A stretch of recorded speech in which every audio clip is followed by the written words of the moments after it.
Hi, I'm Shelley Murder, and today we're going to try something a little bit different. I was just playing around on the internet and I noticed that not very many people do book read alouds.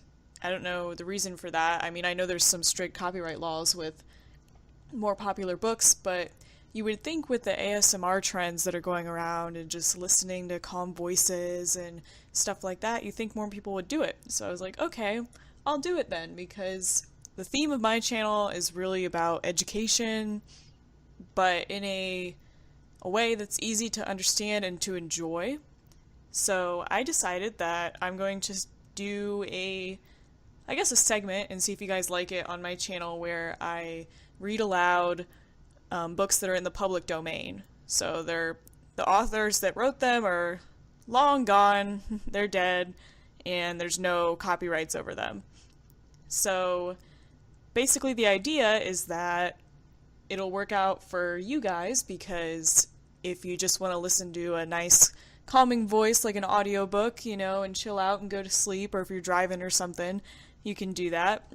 Or because these books are classics, usually, you probably would have to read them for high school or middle school or college, and so I can give you basically the audio version of those if you prefer, and I plan at the end of each episode to go over what we've read. I'll do the best that I can to analyze what we've gone through, and at the very end, once we finish a book, I'll do like a Spark Notes type of thing where I analyze and critically think about what we've been doing. So, you may use these videos to your advantage. I'm not telling you to cheat and not read the Scarlet Letter or whatever and just listen to me read it once I get to that. That's not what we're reading today, but I will do that eventually. Not telling you to do that. I'm just saying, if the troubles arise and you don't have time to read the Scarlet Letter, I am here for you. Okay. So because it is the holiday season, we're quickly approaching Christmas, so I decided that the first book that I'd start off with is A Christmas Carol by Charles Dickens. Alright, Chapter 1, Marley's Ghost. Marley was dead, to begin with. There's no doubt whatever about that. The register of his burial was signed by the clergyman, the clerk, the undertaker, and the chief mourner. Scrooge signed it, and Scrooge's name was good upon change for anything he chose to put his hand to. Old Marley was as dead as a doornail. Mind, I don't mean to say that I know of my own knowledge what there's particularly dead about a doornail. I might have been inclined myself to regard a coffin nail as the deadest piece of ironmongery in the trade. But the wisdom of our ancestors is in the simile, and my unhallowed hands shall not disturb it, or the country's done for. You will, therefore, permit me to repeat, emphatically, that Marley was as dead as a doornail. Scrooge knew he was dead? Of course he did. How could it be otherwise? Scrooge and he were partners for I don't know how many years. Scrooge was his sole executor, his sole administrator, his sole assign, his sole residuary legatee, his sole friend, and his sole mourner. Even Scrooge was not so dreadfully cut up by the sad event, but that he was an excellent man of business on the very day of the funeral, and solemnized it with an undoubted bargain. The mention of Marley's funeral brings me back to the point I started from. There is no doubt that Marley was dead. This must be distinctly understood, or nothing wonderful can come of the story I'm going to relate. If we were not perfectly convinced that Hamlet's father died before the play began, there would be nothing more remarkable in his taking a stroll at night in an easterly wind upon his own ramparts than there would be any other middle-aged gentleman rashly turning out after dark in a breezy spot, say St. Paul's churchyard, for instance, literally to astonish his son's weak mind. Scrooge never painted out old Marley's name. There it stood, years afterwards, above the warehouse door. Scrooge and Marley, the firm known as Scrooge and Marley.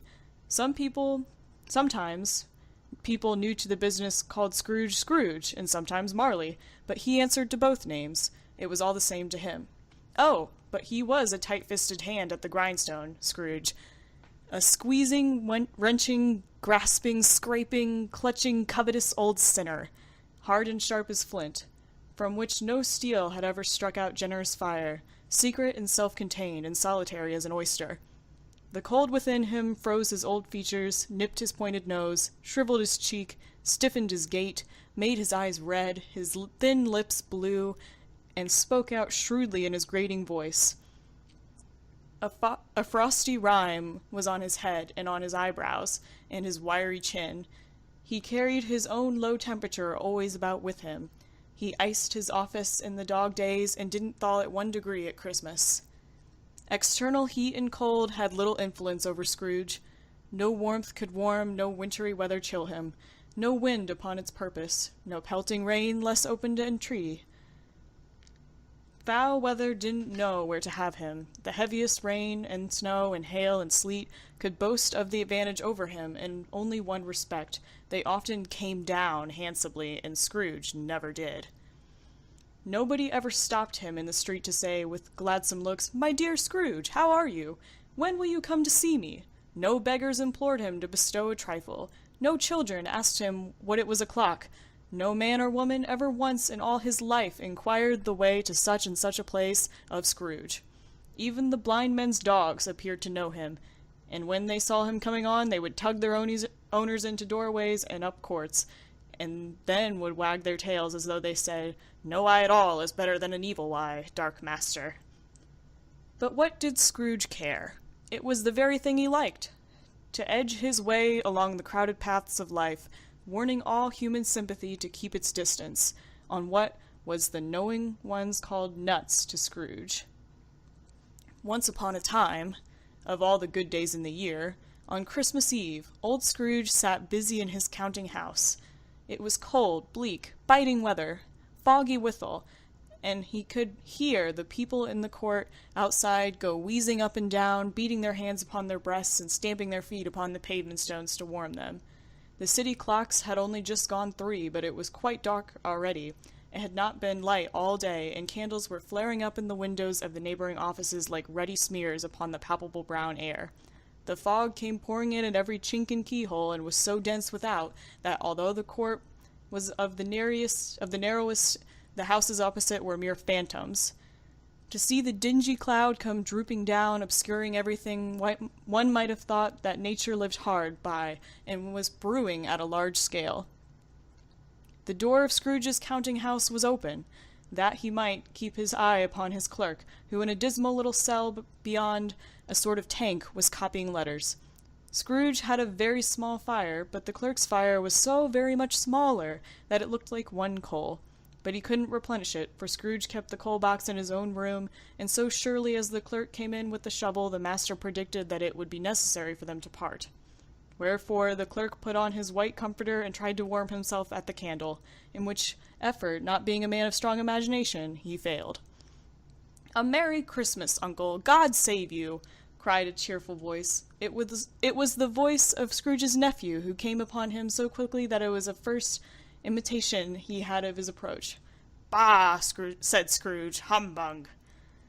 He had so heated himself with rapid walking in the fog and frost, this nephew of Scrooge's, that he was all in a glow, his face was ruddy and handsome, his eyes sparkled, and his breath smoked again. "Christmas a humbug, Uncle," said Scrooge's nephew. "You don't mean that, I'm sure." "I do," said Scrooge. "Merry Christmas. What right have you to be merry? What reason have you to be merry? You're poor enough." "Come, then," returned the nephew gaily. "What right have you to be dismal? What right have you to be morose? You're rich enough." Scrooge, having no better answer ready on the spur of the moment, said "Bah!" again, and followed it up with "Humbug."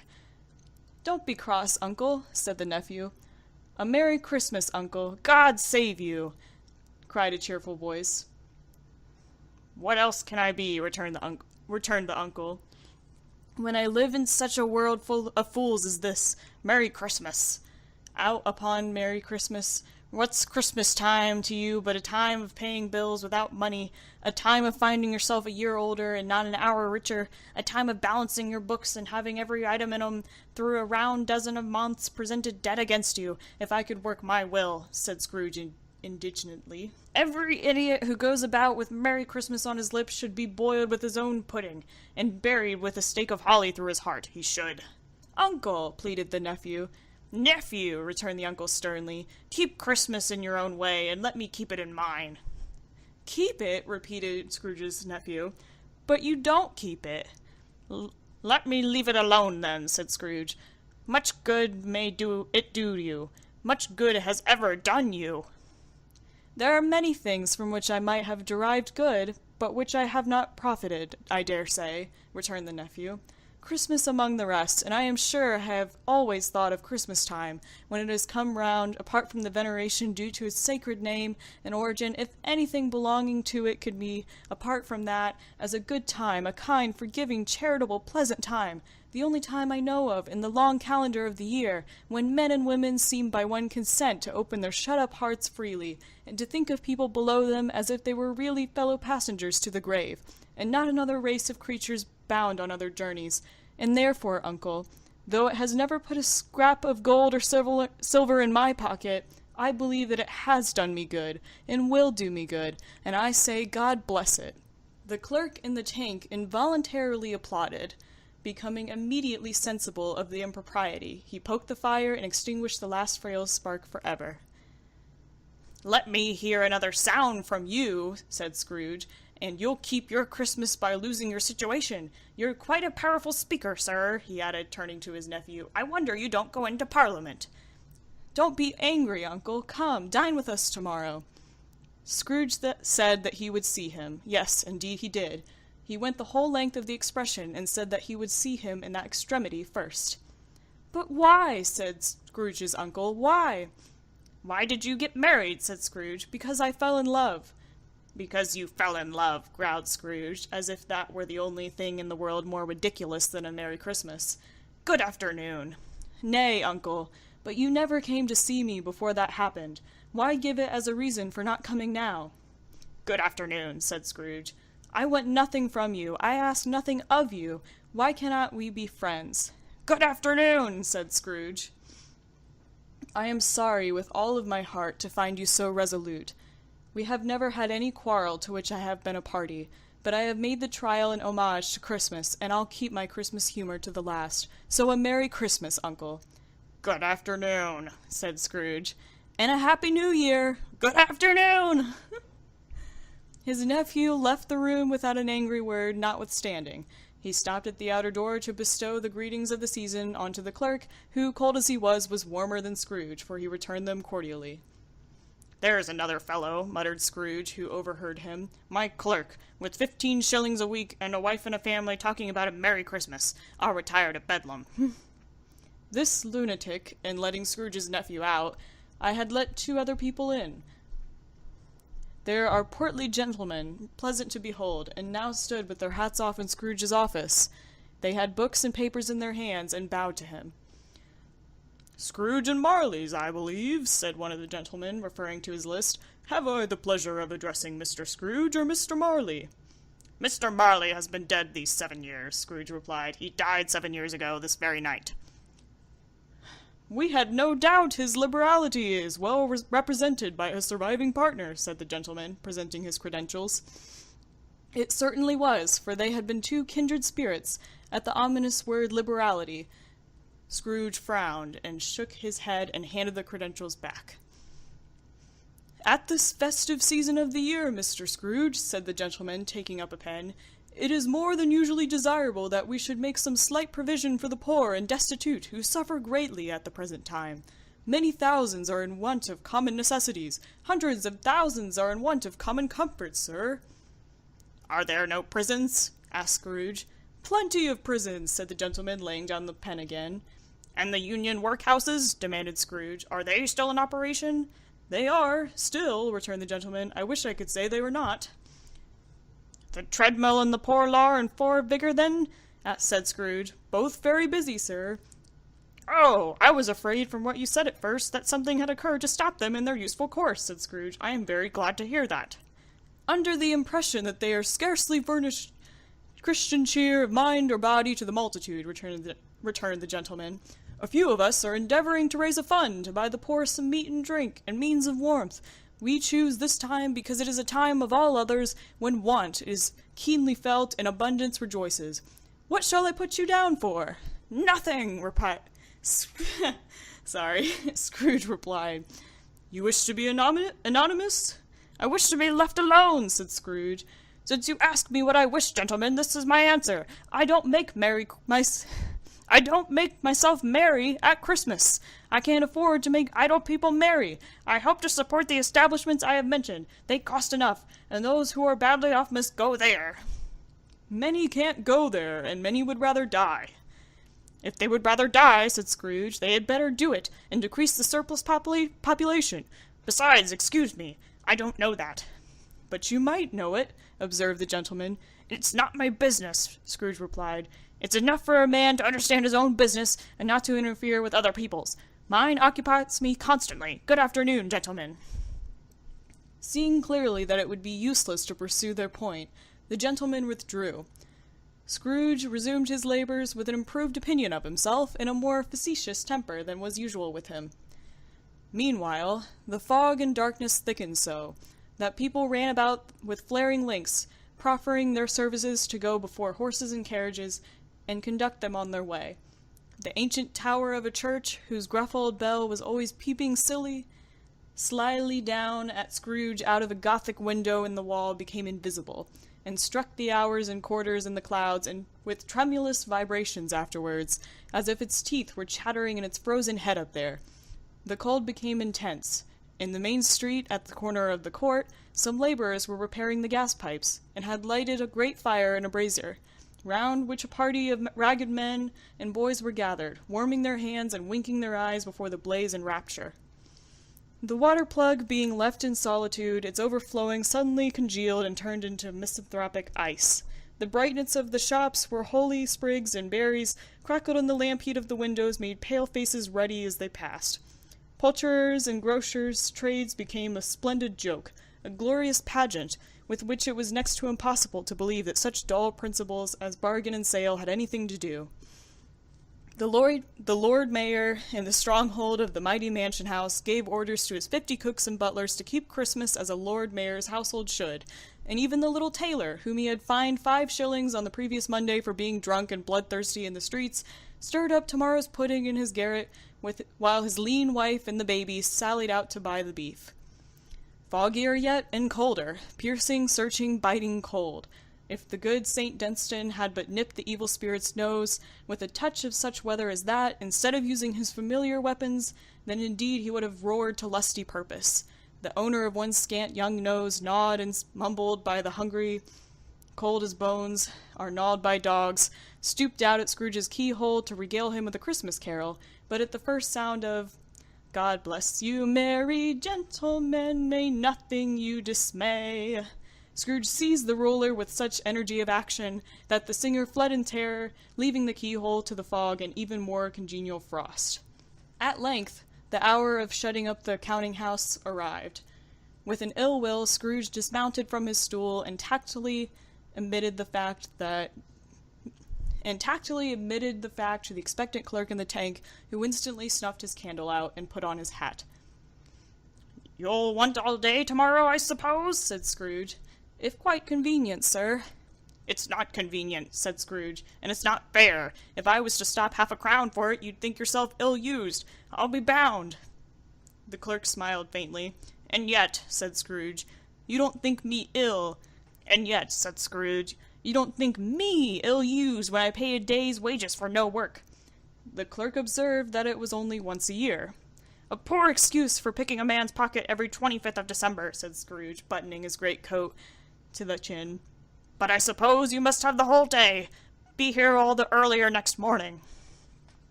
The clerk promised that he would, and Scrooge walked out with a growl. The office was closed in a twinkling, and the clerk, with the long ends of his white comforter dangling below his waist, for he boasted no greatcoat, went down a slide on Cornhill, at the end of a lane of boys 20 times in honor of it being Christmas Eve, and then ran home to Camden Town as hard as he could pelt to play at a blind man's buff. Scrooge took his melancholy Scrooge took his melancholy dinner in his usual melancholy tavern, and having read all the newspapers and beguiled the rest of the evening with his banker's book, went home to bed. He lived in chambers which had once belonged to his deceased partner. They were a gloomy suite of rooms, in a lowering pile of building up a yard, where it had so little business to be that one could scarcely help fancying it must have run there when it was a young house playing at hide-and-seek with other houses and had forgotten the way out again. It was old enough now, and dreary enough, for nobody lived in it but Scrooge. The other rooms were being all let out as offices. The yard was so dark that even Scrooge, who knew its every stone, was fain to grope with his hands. The fog and frost so hung about the black old gateway of his house that it seemed as if the genius of the weather sat in a mournful meditation on the threshold. Now, it is a fact that there was nothing at all particular about the knocker on the door, except that it was very large. It had also a fact that It is also a fact that Scrooge had seen it night and morning during his whole residence at that place. Also that Scrooge has had as little of what is called fancy about him as any man in the city of London, even including, which is a bold word, the corporation, aldermen, and livery. Let it also be borne in mind that Scrooge had not bestowed one thought on Marley since his last mention of his 7 years dead partner that afternoon. And then let any man explain to me, if he can, how it happened that Scrooge, having his key in the lock of the door, saw in the knocker, without its undergoing any immediate process of change, not a knocker, but Marley's face. Marley's face! It was not an impenetrable shadow, as the other objects in the yard were, but had a dismal light about it, like a bad lobster in a dark cellar. It was not angry or ferocious, but looked at Scrooge as Marley used to look, with ghostly spectacles turned up on his ghostly forehead. The hair was curiously stirred, as if by a breath of hot air, and though the eyes were wide open, they were perfectly motionless. That, and its livid color, made it horrible, but its horror seemed to be in spite of the face, and beyond its control, rather than a part of its own expression. As Scrooge looked fixedly at this phenomenon, it was a knocker again. To say that he was not startled, or that his blood was not conscious of a terrible sensation to which it had been a stranger from infancy, would be untrue. But he put his hand upon the key he had relinquished, and turned it sturdily, walked in, and lighted his candle. He did pause, with a moment's irresolution, before he shut the door, and he did look cautiously behind it first, as if he had half expected to be terrified with the sight of Marley's pigtail sticking out the hall. But there was nothing on the back of the door, except the screws and nuts that held the knocker on, so he said, "Pooh, pooh," and closed it with a bang. The sound resounded through the house like thunder. Every room above, and every cask in the wine merchant's cellars below, appeared to have a separate peal of echoes of its own. Scrooge was not a man to be frightened by echoes. He fastened the door and walked across the hall and up the stairs, slowly too, trimming his candle as he went.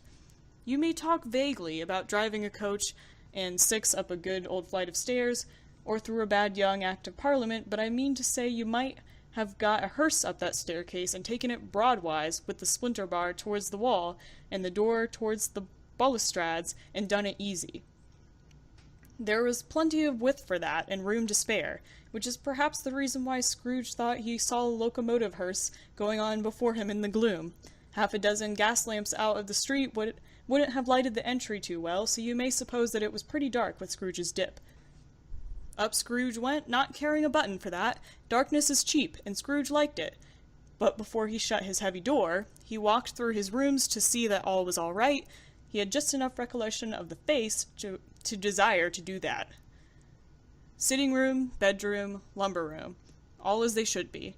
Nobody under the table, nobody under the sofa, a small fire in the grate, spoon and basin ready, and the little saucepan of gruel, Scrooge had a cold in his head, upon the hob. Nobody under the bed, nobody in the closet, nobody in his dressing gown, which was hanging up in a suspicious attitude against the wall. Lumber room as usual. Old fire guard, old shoes, 2 fish baskets, washing stand on 3 legs, and a poker. Quite satisfied, he closed his door and locked himself in, double-locked himself in, which was not his custom. Thus, secured against surprise, he took off his cravat, put on his dressing gown and slippers, and his nightcap, and sat down before the fire to take his gruel. It was a very low fire indeed, Nothing on such a bitter night. He was obliged to sit close to it and brood over it before he could extract the least sensation of warmth from such a handful of fuel. The fireplace was an old one, built by some Dutch merchant long ago, and paved all round with quaint Dutch tiles, designed to illustrate the scriptures. There were Cains and Abels, Pharaoh's daughters, queens of Sheba, angelic messengers descending through the air on clouds like featherbeds, Abrahams, Belshazzars, apostles putting off to sea in butterboats, hundreds of figures to attract his thoughts, and yet that face of Marley, 7 years dead, came like the ancient prophet's rod, and swallowed up the whole. If each smooth tile had been a blank at first, with power to shape some picture on the surface with the disjointed fragments of his thoughts, there would have been a copy of old Marley's head on every one. "Humbug," said Scrooge, and walked across the room. After several turns, he sat down again. As he threw his head back in the chair, his glance happened to rest upon a bell, a disused bell that hung in the room and communicated for some purpose now forgotten with the chamber in the highest story of the building. It was with great astonishment, and with a strange, inexplicable dread, that as he looked he saw this bell begin to swing. It swung so softly in the outset that it scarcely made a sound, but soon it rang out loudly, and so did every bell in the house. This might have lasted half a minute, or a minute, but it seemed like an hour. The bells ceased as they had begun, together. They were succeeded by a clanking noise deep down below, as if some person were dragging a heavy chain over the casks in the wine merchant's cellar. Scrooge then remembered to have heard that ghosts in haunted houses were described as dragging chains. The cellar door flew open with a booming sound, and then he heard the noise much louder on the floors below, then coming up the stairs, then coming straight towards his door. "It's humbug still," said Scrooge. "I won't believe it." His color changed, though, when, without a pause, it came on through the heavy door and passed into the room before his eyes. Upon coming in, the dying flame leaped up as though it cried, "I know him! Marley's ghost!" and fell again. The same face, the very same, Marley in his pigtail, usual waistcoat, tights, and boots, the tassels on his latter bristling like his pigtail, and his coat skirts, and the hair upon his head. The chain he drew was clasped about his middle. It was long and wound about him like a tail, and it was made, for Scrooge observed it closely, of cash boxes, keys, padlocks, ledgers, deeds, and heavy purses wrought in steel. His body was transparent, so that Scrooge, observing him and looking through his waistcoat, could see the 2 buttons on his coat behind. Scrooge had often heard it said that Marley had no bowels, but he had never believed it until now. No, nor did he believe it even now, though he looked through the phantom through and through, and saw it standing before him, though he had felt the chilling influence of his death-cold eyes, and marked the very texture of the folded kerchief bound about its head and chin, which wrapper he had not observed before. He was still incredulous, and fought against his senses. "How now?" said Scrooge, caustic and cold as ever. "What do you want with me?" "Much," Marley's voice, no doubt about it. "Who are you?" "Ask me who I was." "Who were you, then?" said Scrooge, raising his voice. "You're particular for a shade," he was going to say, "to a shade," but he substituted this as more appropriate. "In life, I was your partner, Jacob Marley."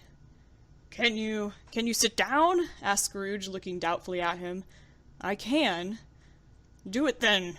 Scrooge asked the question because he didn't know whether a ghost so transparent might find himself in a condition to take a chair, and felt that, in the event of it being impossible, it might involve the necessity of an embarrassing explanation. But the ghost sat down on the opposite side of the fireplace as if he were quite used to it. "You don't believe in me," observed the ghost.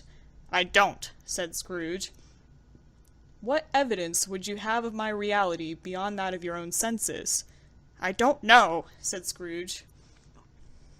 "What do you doubt about your senses?" "Because a little thing affects them. A slight disorder of the stomach makes them cheats. You may be undisgusted bit of beef, a blot of mustard, a crumb of cheese, a fragment of an underdone potato. There's more of gravy than of grave about you, whatever you are." Scrooge was not much in the habit of cracking jokes, Nor did he feel in his heart by any means waggish then. The truth is that he tried to be smart as a means of distracting his own attention, and keeping down his terror, for the spectre's voice disturbed the very marrow in his bones. To sit staring at those fixed glassed eyes in silence for a moment would play, Scrooge felt, the very deuce with him. There was excuse me. There was something very awful, too, in the spectre's being provided with an infernal atmosphere of his own. Scrooge could not feel it himself, but there was clearly the case, for the ghost sat perfectly motionless, its hair and skirts and tassels were still agitated as if by the hot vapor from an oven.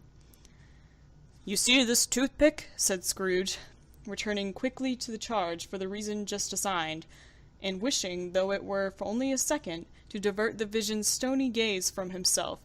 "I do," replied the ghost. "You are not looking at it," said Scrooge. "But I see it," said the ghost, "notwithstanding." "Well," returned Scrooge, "I have but to swallow this, and be for the rest of my days persecuted by a legion of goblins, all of my own creation. Humbug, I tell you, humbug!" At this, the spirit raised a frightful cry, and shook its chain with such a dismal and appalling noise, that Scrooge held on tight to his chair to save himself from falling in a swoon. But how much greater was his horror when the phantom, taking off the bandage round his head, as if it were too warm to wear indoors, its lower jaw dropped down upon his breast. Scrooge fell upon his knees and clasped his hands before his face. "Mercy!" he said. "Dreadful apparition, why do you trouble me?" "Man of worldly mind," replied the ghost, "do you believe in me or not?" "I do," said Scrooge. "I must. But why do spirits walk the earth, and why do they come to me?" To sit staring at those fixed glazed eyes in silence for a moment would play, Scrooge felt, the very deuce with him. "It is required of every man," the ghost returned, "that the spirit within him should walk abroad among his fellow men, and travel far and wide, and if that spirit goes not forth in life, it is condemned to do so after death. It is doomed to wander through the world, oh woe is me, and witness what it cannot share, but it might have shared on earth, and turn to happiness." Again the spectre raised a cry, and shook its chain and wrung its shadowy hands.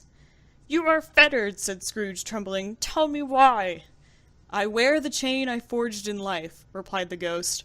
"I made it link by link and yard by yard. I girded it on of my own free will, and of my own free will I wore it. Is its pattern strange to you?"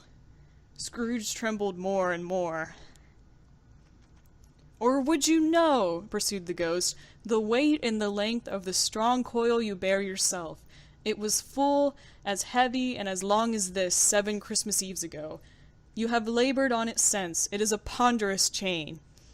Scrooge glanced about him on the floor, in the expectation of finding himself surrounded by some 50 or 60 fathoms of iron cable, but he could see nothing. "Jacob," he said imploringly, "old Jacob Marley, tell me more. Speak comfort to me, Jacob." "I have none to give," the ghost replied. "It comes from other regions, Ebenezer Scrooge, and is conveyed by other ministers to other kinds of men. Nor can I tell you what I would. A very little more is all permitted to me. I cannot rest, I cannot stay, I cannot linger anywhere. My spirit never walked beyond our counting-house. Mark me, in life my spirit never roved beyond the narrow limits of our money-changing hole, and weary journeys lie before me." It was a habit with Scrooge, whenever he became thoughtful, to put his hands in his breeches pockets. Pondering on what the ghost had said, he did so now, but without lifting up his eyes or getting off his knees. "You must have been very slow about it, Jacob," Scrooge observed in a business-like manner, though with humility and indifference. "Slow!" the ghost repeated. 7 years dead," mused Scrooge, "and traveling all the time?" "The whole time," said the ghost. "No rest, no peace, incessant torture of remorse." "You travel fast?" said Scrooge. "On the wings of the wind," replied the ghost. "You might have got over a great quantity of ground in 7 years," said Scrooge. The ghost, on hearing this, set up another cry, and clanged its chain so hideously in the dead silence of the night, that the ward would have been justified in indicting it for a nuisance. "Oh, captive bound and double ironed," cried the phantom, "not to know what ages of incessant labor by immortal creatures for this earth must pass into eternity before the good of which is susceptible to all developed, not to know that any Christian spirit working kindly in its little sphere, whatever it may be, will find its mortal life too short for its vast means of usefulness, not to know that no space of regret can make amends for one's life opportunities misused. Yet such was I, oh, such was I." "But you were always a good man of business, Jacob," faltered Scrooge, who now began to apply this to himself. "Business?" cried the ghost, wringing its hands again. "Mankind was my business. The common welfare was my business. Charity, mercy, forbearance, and benevolence were all my business. The dealings of my trade were but a drop of water in the comprehensive ocean of my business." It held up its chain at arm's length as if that were the cause of its unavailing grief, and flung it heavily upon the ground again. "At this time of the rolling year," the spectre said, "I suffer most. Why did I walk through crowds of fellow beings with my eyes turned down, and never raise them to that blessed star which led the wise men to a poor abode? Were there no poor homes to which its light would have conducted me?" Scrooge was very much dismayed to hear the spectre going on at this rate, and began to quake exceedingly. "Hear me!" cried the ghost. "My time is nearly gone." "I will," said Scrooge, "but don't be hard upon me. Don't be flowery, Jacob, pray." "How it is that I appear before you in a shape that you can see, I may not tell. I have sat invisible beside you many and many a day." It was not an agreeable idea. Scrooge shivered, and wiped the perspiration from his brow. "That is no light part of my penance," pursued the ghost. "I am here tonight to warn you that you have yet a chance and a hope of escaping my fate, a chance and hope of my procuring Ebenezer." "You were always a good friend to me," said Scrooge. "Thank ye." "You will be haunted," resumed the ghost, "by 3 spirits." Scrooge's countenance fell almost as low as the ghost's had done. "Is that the chance and hope you mentioned, Jacob?" he demanded in a faltering voice. "It is." I think I'd rather not," said Scrooge. "Without their visits," said the ghost, "you cannot hope to shun the path I tread. Expect the first tomorrow when the bell tolls 1. Couldn't I take 'em on all at once, and have it over, Jacob?" hinted Scrooge. "Expect the second on the next night at the same hour, the third upon the next night when the last stroke of 12 has ceased to vibrate.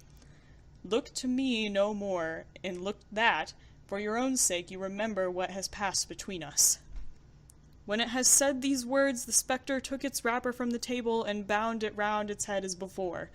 Scrooge knew this by the smart sound its teeth made when the jaws were brought together by the bandage. He ventured to raise his eyes again, and found his supernatural visitor confronting him in an erect attitude, with its chain wound over and about its arm. The apparition walked backward from him, and at every step it took, the window raised itself a little, so that when the spectre reached it, it was wide open. It beckoned Scrooge to approach, which he did. When they were within 2 paces of each other, Marley's ghost held up its hand, warning him to come no nearer. Scrooge stopped. Not so much in obedience as in surprise and fear, for on the raising of the hand he became sensible of confused noises in the air, incoherent sounds of lamentation and regret, wailings inexpressibly sorrowful and self-accusatory. The spectre, after listening for a moment, joined in the mournful dirge, and floated out upon the bleak, dark night. Scrooge followed to the window, desperate in his curiosity, and looked out. The air was filled with phantoms, wandering hither and thither in restless haste, and moaning as they went. Every one of them wore chains like Marley's ghost. Some few, they might be guilty governments, were linked together. None were free. Many had been personally known to Scrooge in their lives. He had been quite familiar with one old ghost in a white waistcoat, with a monstrous iron safe attached to its ankle, who cried piteously at being unable to assist a wretched woman with an infant, whom it saw below upon a doorstep.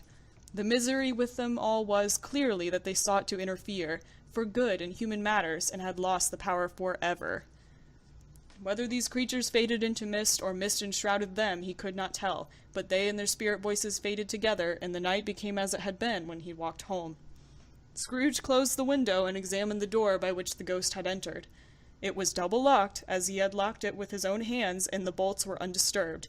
He tried to say humbug, but stopped at the first syllable, and being from the emotion he had undergone, or the fatigues of the day, or his glimpse of the invisible world, or the dull conversation of the ghost, or the lateness of the hour, much in need of repose, went straight to bed without undressing, and fell asleep upon the instant. All right. Whew, that was a lot.